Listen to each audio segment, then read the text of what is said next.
एक ऐसी बीमारी की कल्पना कीजिए जो धीरे धीरे शरीर की अपनी ही मांसपेशियों को दुश्मन बना देती है, उन्हें कमजोर करती जाती है।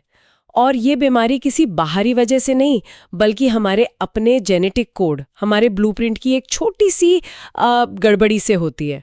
अब एक ऐसी उम्मीद की कल्पना कीजिए जो किसी साइंस फिक्शन फिल्म से निकल कर आई हो। एक ऐसा इलाज जो सिर्फ लक्षणों पर मरहम नहीं लगाता, बल्कि सीधे उस जेनेटिक कोड में जाकर उस गलती को ठीक कर देता है।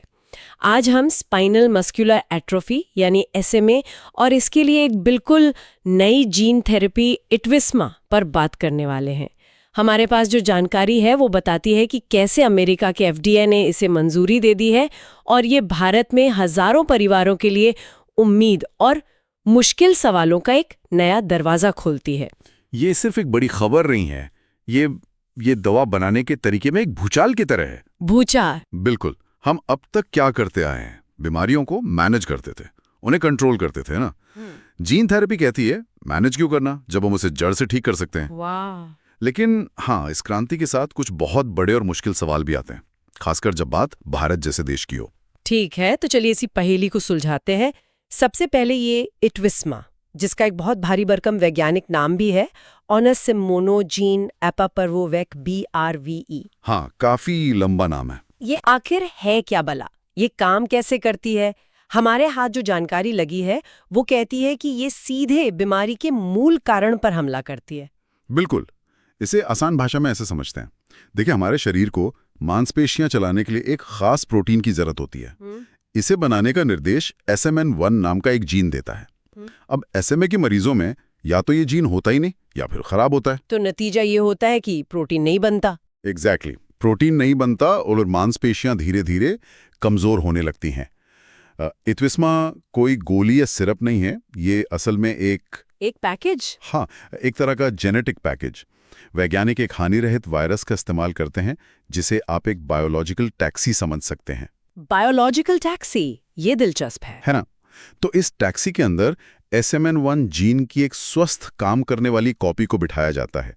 जब ये थेरेपी दी जाती है तो ये टैक्सी सीधे उन कोशिकाओं तक जाती है जो मांसपेशियों को कंट्रोल करती हैं और वहां जाके उस नए जीन को डिलीवर कर देती है।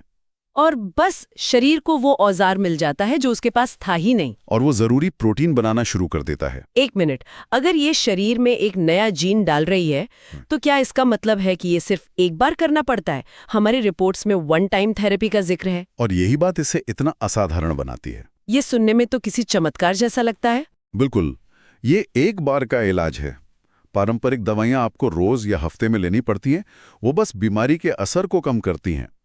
ये थेरेपी एक ही बार में शरीर के जेनेटिक कोड में एक स्थायी सुधार कर देती है। तो इसका मकसद बीमारी को उसी पल रोक देना है जहां वो है। हाँ, और उसकी रफ्तार को बिल्कुल धीमा कर देना है।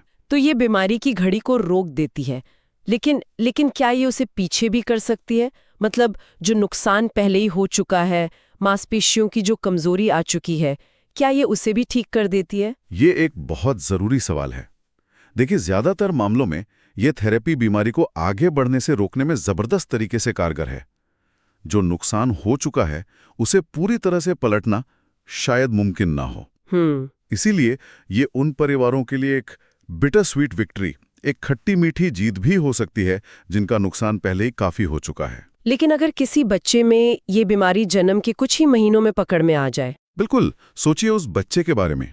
अगर उसे ये थेरेपी सही समय पर मिल जाए तो वो शायद उन मुश्किलों को कभी देखेगा ही नहीं जिनका सामना आज मरीज कर रहे हैं। तो ये उसके लिए जिंदगी बदलने वाली नहीं, जिंदगी देने वाली बात है। हाँ, जिंदगी देने वाली है। ये तो सच में उम्मीद की एक बहुत बड़ी वजह है। और इसी उम्मीद को हकीकत में बदलने वाला जो पहला कदम है वो अब उठ चुका है। अमेरिका की FDA यानी फूड एंड ड्रग एडमिनिस्ट्रेशन ने इसे हरी झंडी दे दी है। हाँ, और FDA की मंजूरी सिर्फ अमेरिका के लिए खबर नहीं होती। FDA को पूरी दुनिया में दवा की सुरक्षा और असर का, आप कह सकते हैं, गोल्ड स्टैंडर्ड माना जाता है। सही बात है। जब वो किसी चीज को हाँ कहते हैं तो दुनिया के बाकी देशों की सरकारी संस्थाओं का भी आत्मविश्वास बढ़ जाता है।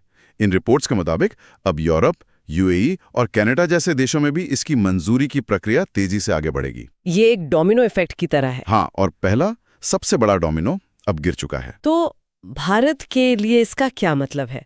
वो दरवाजा तो खुल गया है, लेकिन यहाँ तक पहुँचने का रास्ता कितना लंबा है?